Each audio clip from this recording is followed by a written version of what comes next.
Estamos. ¿Vamos? Sí. Muy bien. O sea, me imaginé que tu propuesta era que que busquemos cómo intentar, no contraponer, pero romper con esa mirada, digamos, o Sí, con esa idea. ahí te los escribí. No sé si lo Ah, alcanzaste a ver. no.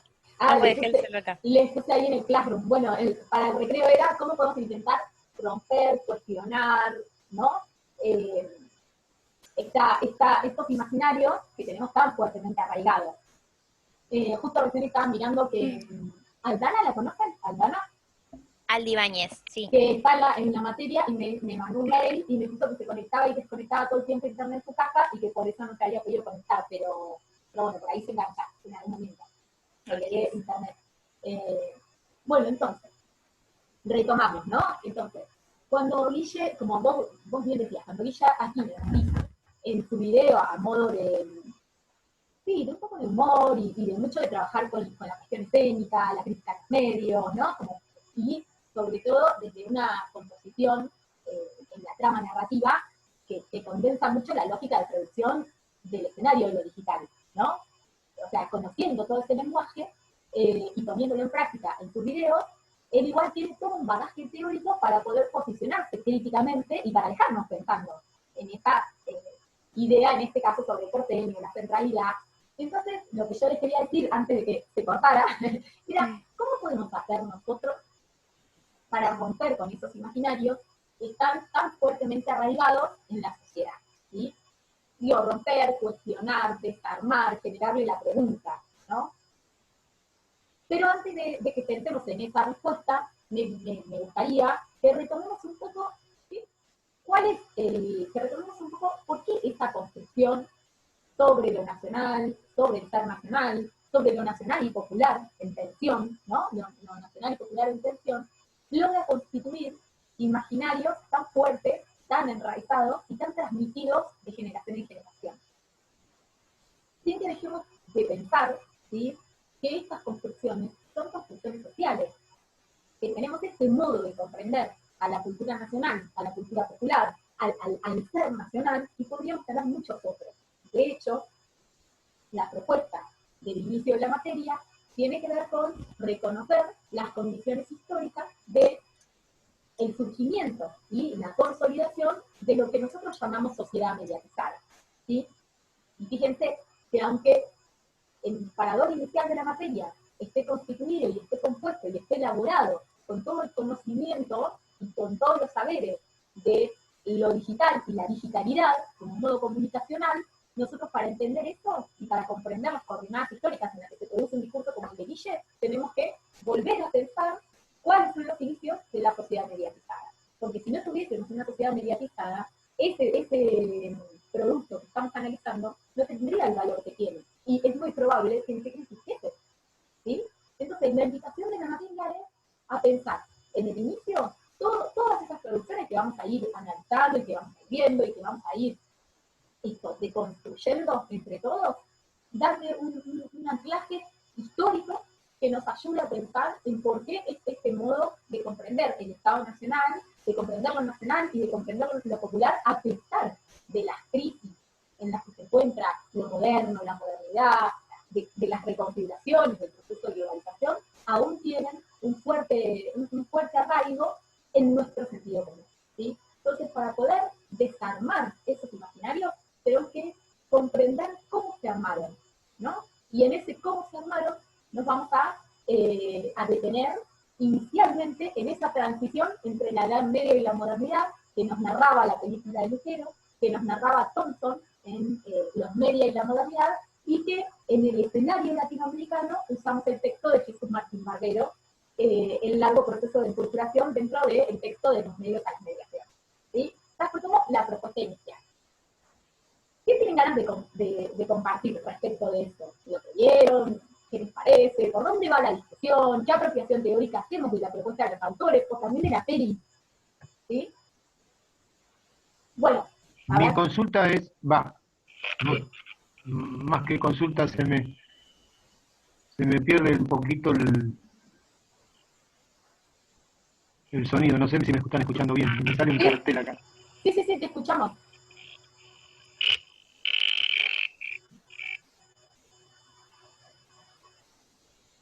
Ahí te muteaste. Sí. ¿Ahora? Sí. No, pero porque me hacía un ruido terrible. No, lo que digo es esto, si buscamos un anclaje histórico sobre esto, en primer lugar, los medios que se manejan, siempre se habla de los medios masivos, son medios hechos en capital, son medios hechos en Buenos Aires para el resto del país, con los cuales nos informamos. Y es muy común también, por ejemplo, cuando escuchamos radio, cuando escuchamos algo, que se hable pensando con una mirada porteñocentrista, que si nos fijamos en el discurso del presidente, por ejemplo, habla de que él quiere ser el porteño más federal. Esa cuestión de dar una idea, una imagen de que no es solamente esa mirada de Buenos Aires, que parece como que muchas veces es increíble escuchar que se confunde la ciudad con el país en el análisis. O sea, se dice, sí, porque acá en Argentina, bueno, no, Argentina no, Buenos Aires, te dicen, cometen ese error. Fíjate tomando tu idea y la frase del presidente, fíjate lo fuerte que es ese anclaje y lo fuerte que es esa construcción de una cultura nacional, ¿sí? Que él tiene que decir, yo quiero ser el porteño más federal. ¿Se entiende? Y ¿cuánto tiempo después de la construcción de lo nacional en Argentina? ¿Sí? Entonces, cuando nosotros, un espacio donde mirar, ¿no? Un espacio donde mirar los imaginarios sociales que circulan en la sociedad es en los discursos. Entonces tenemos el discurso del presidente, el discurso de los medios, pero el discurso de otras instituciones propias de la modernidad y de lo moderno que contribuyeron a construir esta jerarquía de diferenciación entre y que confunde, ¿no? El centro, la centralidad y el deber ser del ser nacional en oposición a multiplicidad de seres nacionales, ¿sí? ¿Por qué tiene que ver esto? 200 años después, en la Argentina sigue teniendo ese peso, y hay que hacer esfuerzo, esfuerzo en términos, sí, esfuerzo en términos de repensarlo, de criticarlo, de cuestionarlo, de ponerlo en disputa, 200 años después, digo 200 años después pensando en la Revolución de Mayo, pero si anclamos en que el proceso de consolidación nacional es en la década de 1880, estaríamos hablando 140 años después. Tan fuerte es esta ficción, ¿sí? Que la debemos seguir deconstruyendo, ¿sí? ¿Y cuáles son los dispositivos, ¿sí? En esta perspectiva histórica, cuáles son los dispositivos que permitieron esta construcción de lo nacional en singular? ¿Qué nos decían los textos que empezamos a trabajar? O la película, lo que hayan mirado, lo que hayan podido hacen ver. hincapié en la revolución, digamos, industrial en ese momento, o de la revolución de la imprenta, y el hecho también del lenguaje y los idiomas, que en ese momento creo que se usaba solamente el latín como idioma central, y el hecho de tener una Biblia en alemán, eso era como, wow, otra voz con otra traducción. Creo que en un momento Lutero como que la está queriendo traducir y dice, bueno, pero no se trata de traducir, digamos, la palabra tal cual está, sino lo que me quiere decir esa palabra, como lo que hay detrás del significado y significante, no lo que es, sino lo que me quiere mostrar que es, Sí, o yo quiero sí. transmitir que es. Ujú. Está lo de la imprenta, después, bueno, el hincapié en la revolución tecnológica, ¿no? A medida que fue surgiendo el internet, la televisión no es lo mismo cuando se inició que lo que es ahora, lo mismo con la radio, lo mismo, digamos, con esas herramientas. Y por qué la televisión no es lo mismo que ahora? La imprenta no la podemos poner en el mismo lugar que la televisión. Lo voy retomando de las ideas que a ustedes le van surgiendo. O lo digital no lo podemos poner en el mismo lugar. Aunque hay imaginarios del ser nacional que trascienden a esa diversidad de medios. Quiere decir que trascienden, que están presentes. ¿Sí? Porque nosotros necesitamos pensar en perspectiva crítica y en perspectiva histórica, y esta es una de las claves que a mí me parece interesante para pensar con ustedes, que es que cada uno de estos medios de comunicación, vamos a empezar con la imprenta, porque la imprenta es el punto de partida para hablar de una sociedad mediatizada. ¿Sí? Cuando hablamos de sociedad mediatizada, hablamos de que hay procesos de comunicación previos, digamos, procesos no, quiero decir, hay técnicas de comunicación previas a la imprenta. ¿Sí? La escritura, en la era moderna, pero también los jeroglíficos, hay modos de representación. Los mapas son previos a la imprenta, por ejemplo. Hay modos de representación y de construcción significante de un lenguaje. Y esos son tecnologías. Pero ¿qué es lo que la imprenta posibilita y la caracteriza y permite hablar de una sociedad mediatizada? Que la imprenta por primera vez permite que la comunicación sea mediada tecnológicamente sin la necesidad que en un esquema de comunicación tradicional emisor, mensaje, receptor estén juntos. ¿Sí? Hay una mediación tecnológica posible en la que habilita que la comunicación deje de ser únicamente presencial, cara a cara, ¿sí? Entonces, eso es lo que inaugura la imprenta. Pero como nosotros en este seminario lo que vamos a hacer es recuperar la dimensión sociocultural de las transformaciones que habilitan, posibilitan y condicionan los medios de comunicación, vamos a ir a algo de lo que nos fue diciendo Vani. ¿Qué habilitó la imprenta como modo posible, como prácticas sociales? ¿Sí? No nos vamos a quedar solamente con la tecnología y los discursos, sino que lo que vamos a mirar todo el tiempo en este seminario es qué prácticas habilita esto. Entonces, la imprenta, primero, ¿dónde la ubicamos en tiempo y espacio y qué prácticas habilita? La televisión, ¿dónde la ubicamos en tiempo y espacio y qué prácticas habilita? Y lo digital, ¿dónde lo ubicamos en tiempo y espacio y qué prácticas habilita?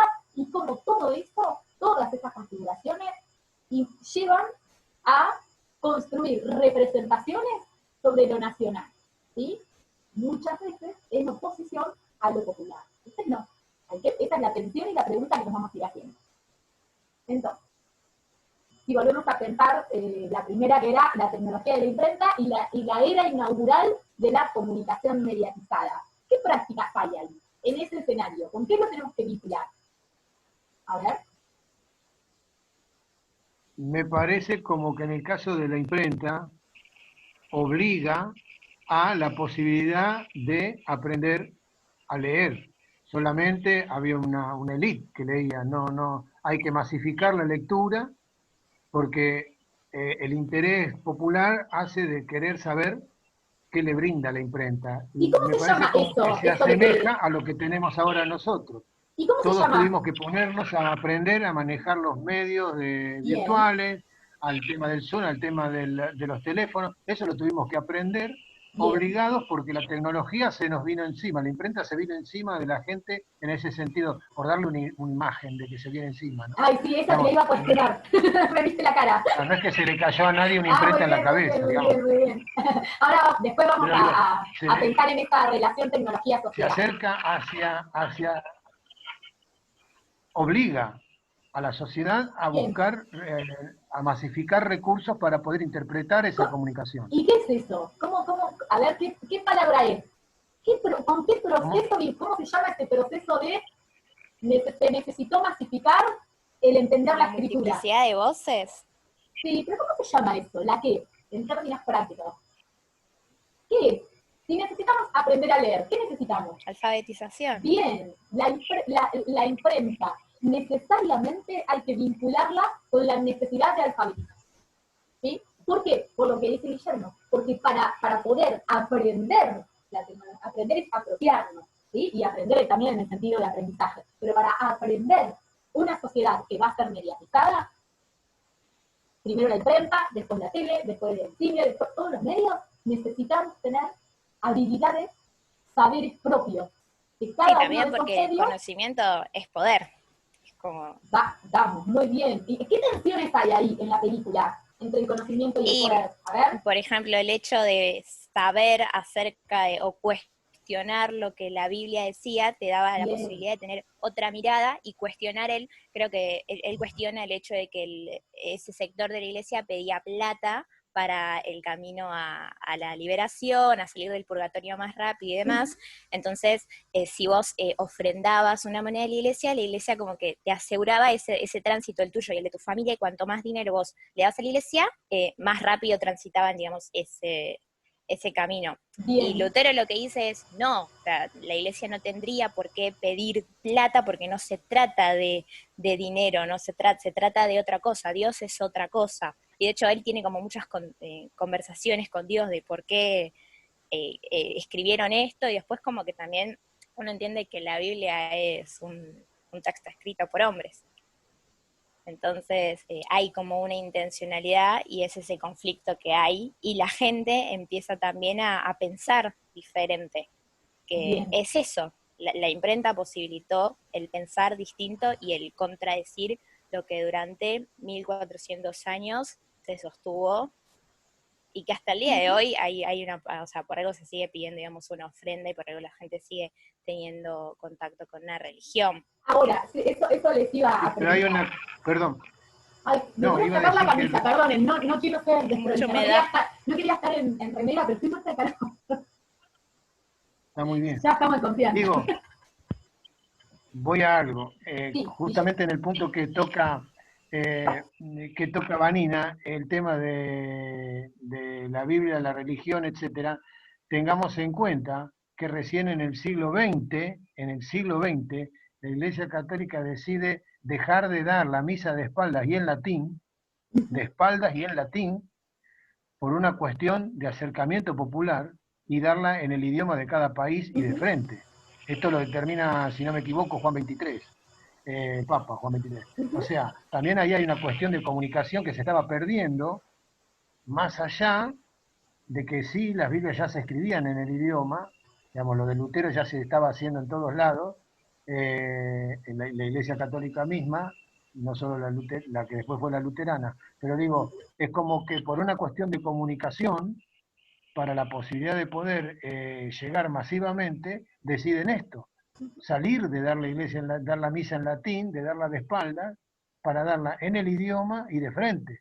Eso también tiene que ver con una renovación en la comunicación que necesita, porque masivamente estaba perdiendo la iglesia la llegada a los fieles. La gente estaba dejando de ir a misa. Y si hablamos antes de adentrarnos primero una pregunta les iba a hacer, antes de esto, ¿no? A partir de lo que venimos conversando.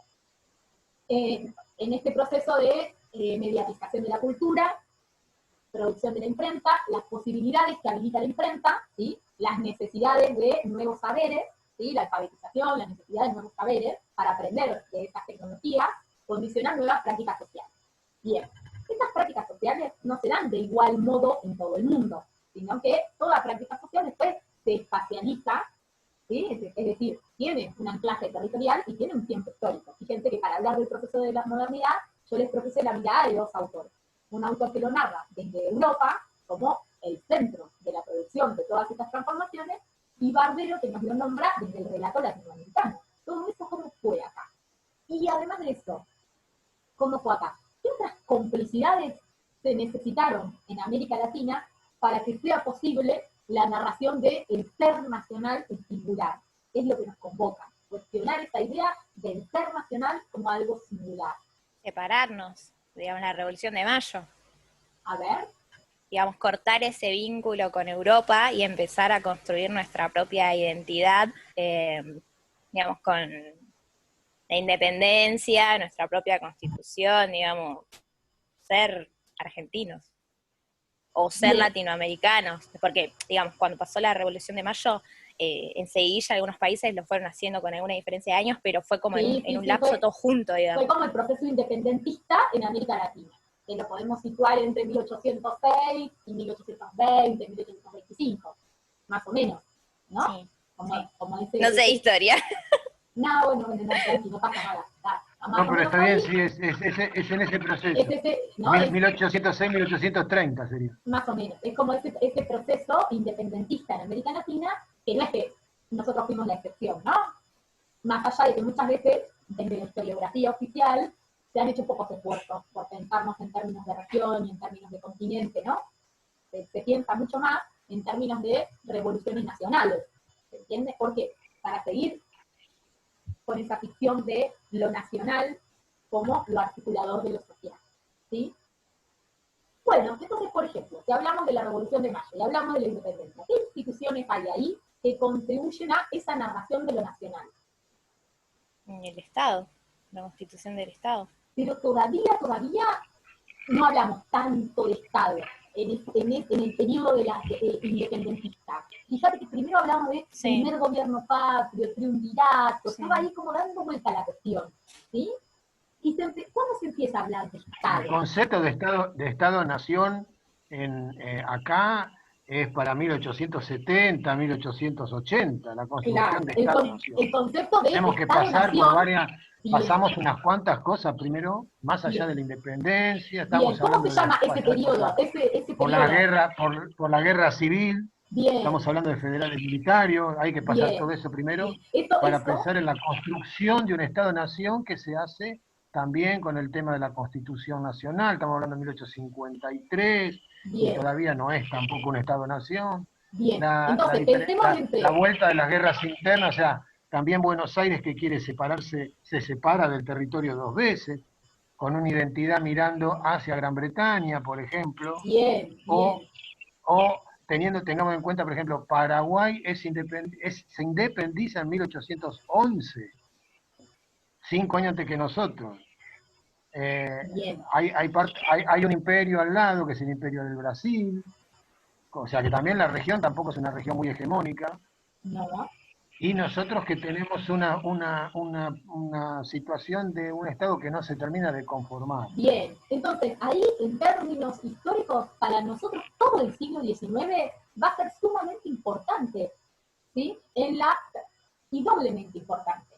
¿Por qué? Porque el siglo XIX es en el que se van a poner en discusión esas ideas sobre el ser nacional y va a haber una que va a primar por sobre las demás, ¿sí? Después vamos a ver cómo termina siendo esa idea. Guille ya la adelantó en su video, pero nosotros la estamos historizando y complejizando en términos teóricos. Ya sabemos cuál es la idea, pero bueno. Y entonces ahí, entre el proceso independentista, que lo situábamos ahí entre 1806 y 1820, la década de 1830, ahí hasta que se dan los procesos de formación de la constitución de los estados nacionales, dentro de lo que es la historia de América Latina, eso se lo conoce como la larga espera de América Latina. Todo lo que tuvo que pasar entre las guerras de la independencia y la constitución de un Estado nacional para organizar el territorio nacional, ¿sí? ¿Vamos más o menos? Acá en Argentina ese periodo se materializó, ¿sí? En las guerras llevadas a cabo por unitarios y federales, ¿sí?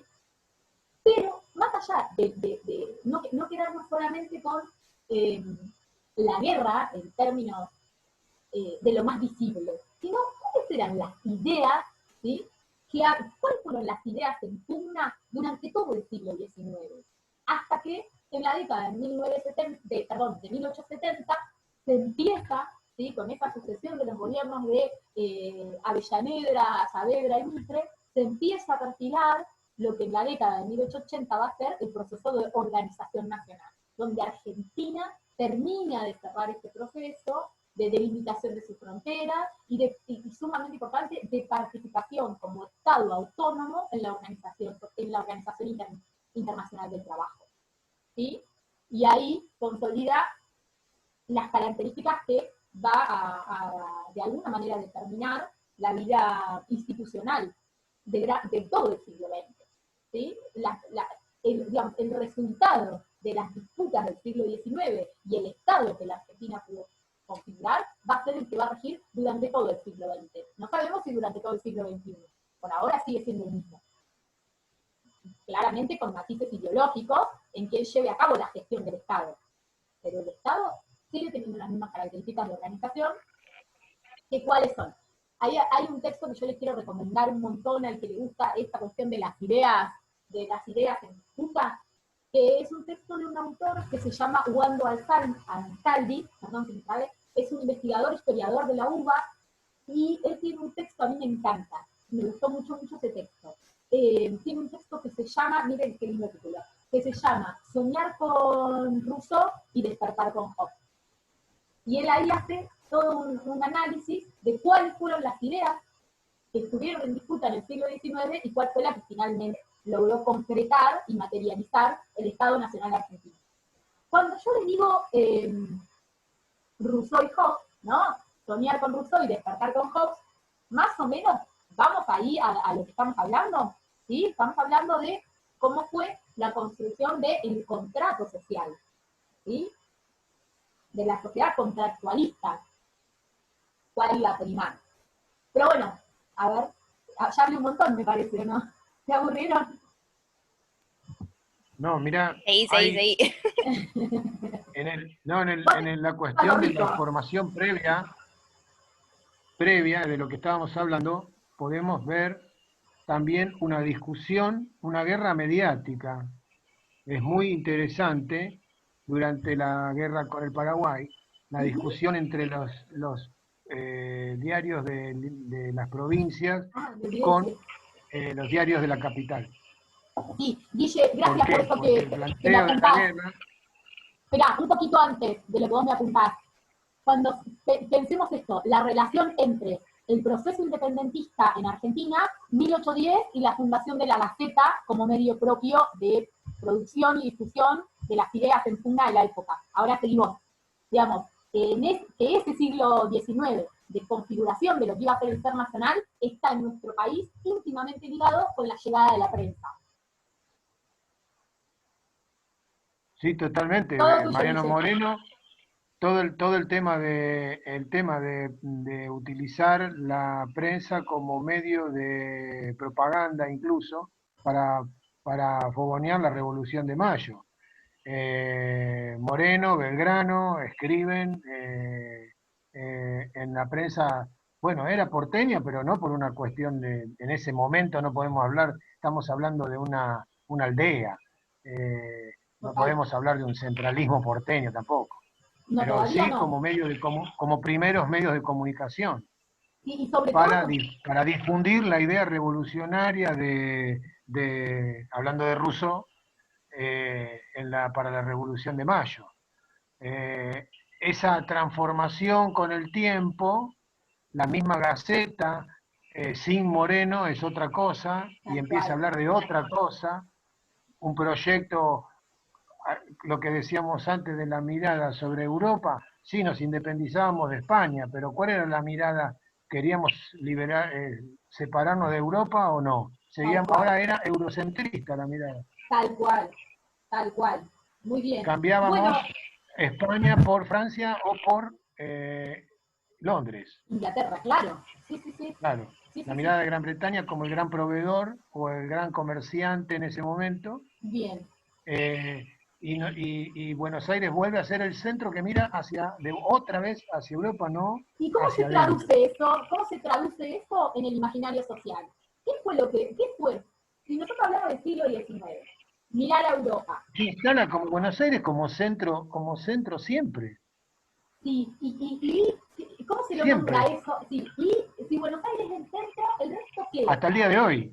Y si Buenos Aires es el centro, ¿el resto qué es? ¿Cómo lo nombraban? Incluso nuestros pensadores del siglo XIX. Esta vez quiere decir que habitaron nuestro territorio en el siglo XIX. Bueno. Como los bárbaros. Bien, Lo de bien. civilización y barbarie. Bien, muy bien, muy bien. Durante todo el siglo Bueno, XIX. ahí entramos en otro tema fundamental. ¿Por qué en otro? El tema de la educación. Estamos de acuerdo acá con Vanina, nos estamos poniendo. Él ya me tira un centro y yo se lo digo. Muy bien, muy bien. Vanina Bueno, pero era el gol. Se viene el gol. Venimos organizados a clase. Muy bien. Lo que dice ella con respecto a lo de civilización o barbarie es cómo se va a plantear la educación y en base a la educación la necesidad de la información de la educación. ¿A qué voy con esto? Sarmiento, Mitre escribe la historia. El escritor de la historia argentina es Mitre. Augusto Piacere, diríamos en italiano, Augusto Piacere de Mitre. Entonces, hay que unificar el conocimiento, entonces se utiliza las escuelas, se crea el tema de la educación gratuita, las escuelas públicas, y esa organización cultural la hace Sarmiento, que es el ideólogo de la civilización o barbarie. Bien. Pero ¿cómo lo hablamos con las generaciones anteriores a los niños que van a ir a la escuela, digamos? Con los medios de comunicación. El mismo relato que se le da a los chicos sobre lo que es la nación, lo que va a ser esa nación, la hace Mitre con el diario, primero La Nación Argentina y después el diario La Nación de 1870. Esa perspectiva de la relación entre civilización o barbarie se instala en el concepto de que también la idea de que la civilización, la ciudad europea por excelencia es Buenos Aires y el campo es otra cosa. Bien, vamos a parar acá. En el campo están los... Vamos a parar acá, porque se me va a cortar la clase. Se me va a cortar la clase y... No, pero porque quiero que hagamos que hagan una tarea en relación a todo esto. Para poder ver cómo fue esta configuración de las ideas en disputa sobre el ser nacional en Argentina y lo nacional en Argentina, quiero que busquemos fragmentos propios de cómo los medios de comunicación del siglo XIX rastrearon este proceso. Obviamente, en la situación en la que estamos, todo lo que podamos encontrar desde Internet. No vamos a poder ir a una biblioteca a hacer este recuento. Pero sí, sería genial, pero bueno. No lo podemos hacer, me encantaría. Incluso podríamos, si estuviésemos teniendo clases juntos, podríamos ir juntos a la Biblioteca Nacional a ver qué pasa y a buscarlo juntos. Pero les voy a pedir que hagan esta tarea. Es decir, bueno, los medios del siglo XIX, ¿cómo narraron la construcción de lo nacional? ¿Sí? Ahí sírvanse de lo que puedan, de una investigación que vean que hizo un historiador, de algunos archivos que estén publicados en Internet de diarios digitalizados, ¿sí? Pero esto, ejemplos de cómo se fue narrando, ¿sí?, el ser nacional en el siglo XIX. ¿Se entendió la consigna? Sí. ¿Guille? Sí, les digo algo, cuidado, no se vayan a las ediciones de diarios provinciales, porque se van a volver locas. Tienen que, claro, mirarlo desde lo que era nacional. ¿Por qué no? Porque hay toda una disputa también ahí. Sí, pero eso quiero que veamos. Entre lo que dice uno y lo que dice el otro. Eso quiero que veamos. La disputa en la construcción. Con un par de ejemplos. Bueno, cada uno, los locos, no hay ponerlo problema. en común. No. Algunos ejemplos. No se enrosquen. Busquemos, qué sé yo, 3 ejemplos cada uno y ponemos en común. No una locura. Para ver esto, cómo los medios narraron esas tensiones, ¿sí? Lo que encuentren en Internet, ya les digo, de historiadores que lo hayan podido publicar esa tensión, porque no podemos ir a un archivo. Y les hago una pregunta antes de que se corte. ¿Quieren que yo voy a subir estos 2 videos como parte de nuestra clase número 3? Voy a tirar esta consigna escrita. ¿Y quieren que volvamos a hacer un Zoom o quieren que hagamos un Zoom dentro de 15 días? A mí me da lo mismo, como quieran. Guille. Poder ¿Cuándo puedo. decís hacer el Zoom? No, digo, ¿cuándo? Volver a hacer un Zoom cuando la semana que viene. O una vez por semana o cada 15 días. ¿Cómo les gusta, cómo se sienten mejor ustedes? Cada 15 días. Sí, me Bien, parece que sí. entonces, Yo tengo un lío total, estoy cursando por eso, 84.334 materias. yo hoy subo esto, la Me semana olvido que hasta de que viene, tengo clase. no, tranqui, hoy subo esto, la semana que viene subo clase más texto y eso, y la otra volvemos a hacer Zoom. Genial. ¿Les gustó? Sí. Dale, ¿Sí? listo. Bueno, Bueno, de todos modos puse en Classroom para escribirme. Lo que se les ocurra, lo escriben ahí en el tablón para comunicarnos. ¿Sí? Así lo hacemos un poco más bien. acompañado. ¿Cómo lo vieron hoy el encuentro? ¿Les gustó? ¿Se sintieron bien? Sí. ¿Sí? Sí, sí, sí. ¿Guille? Sí, estuvo muy Se bien. ríe. Vani se ríe. ¿Vos, Guille, bien? No, yo vi